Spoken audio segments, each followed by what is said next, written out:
Im Januar 2018 wurde die Region Afrin im Norden Syriens von der türkischen Armee und mit ihr verbündeten bewaffneten Milizen überfallen.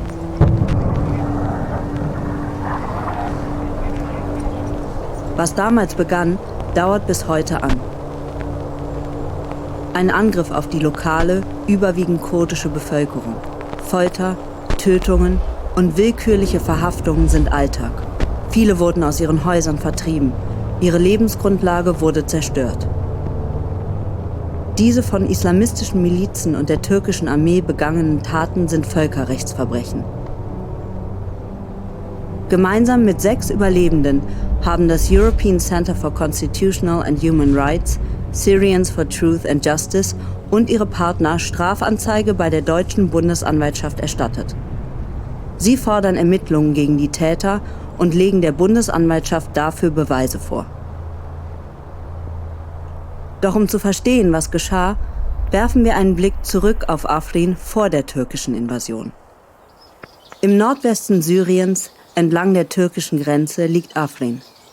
Eine Region, die für ihre reiche Natur- und Kulturlandschaft bekannt ist. Etwa 13 Millionen Olivenbäume bedecken die Hügel. Mit über 360 kurdischen Dörfern ist Afrin die am dichtesten kurdisch besiedelte Region in Syrien. Aber auch arabische, alevitische, jesidische und syrisch-christliche Gemeinschaften haben dort ihre historischen Wurzeln. Die vielfältige Geschichte zeigt sich zudem in zahlreichen religiösen Heiligtümern und archäologischen Stätten. Im Herzen der Stadt Afrin stand einst die Statue von Kawar, dem Schmied, ein Symbol des kurdischen Widerstands. Im Jahr 2011 brach eine Welle von Protesten gegen das Regime von Bashar al-Assad los. Die Regierung antwortete mit Härte und Brutalität. So begann der katastrophale Konflikt in Syrien. Bewaffnete kurdische Kräfte, hier die syrische PYD, schufen eine autonome Verwaltung. Zuerst in Nordsyrien, im Jahr 2014 bezogen sie auch die Region Afrin ein. 4 Jahre lang war es dort für syrische Verhältnisse vergleichsweise sicher. Zigtausende Menschen aus anderen umkämpften Teilen des Landes hatten sich in die Region geflüchtet. Damals konnte Afrins landwirtschaftlich geprägte Wirtschaft sogar wachsen.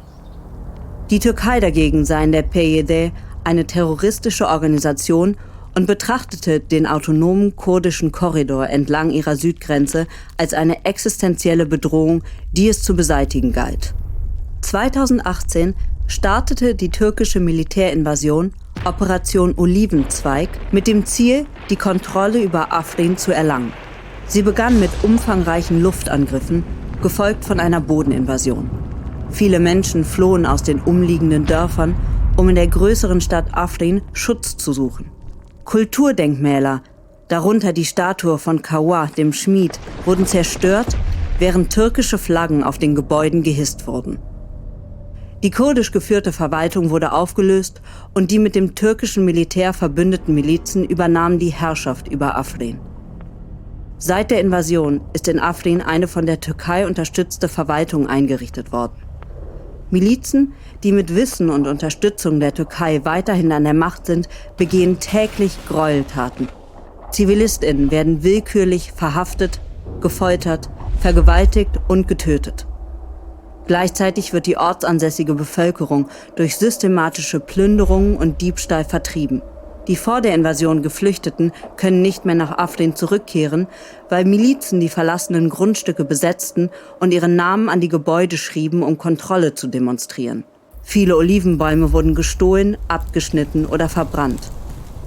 Die Feiern zu Nowroz, dem kurdischen Neujahrsfest, wurden verboten.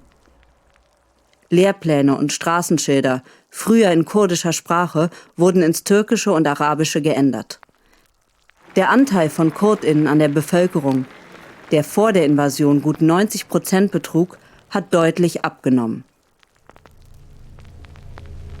Diese Taten stellen Kriegsverbrechen und Verbrechen gegen die Menschlichkeit dar. Nach dem Weltrechtsprinzip können sie überall auf der Welt ermittelt werden.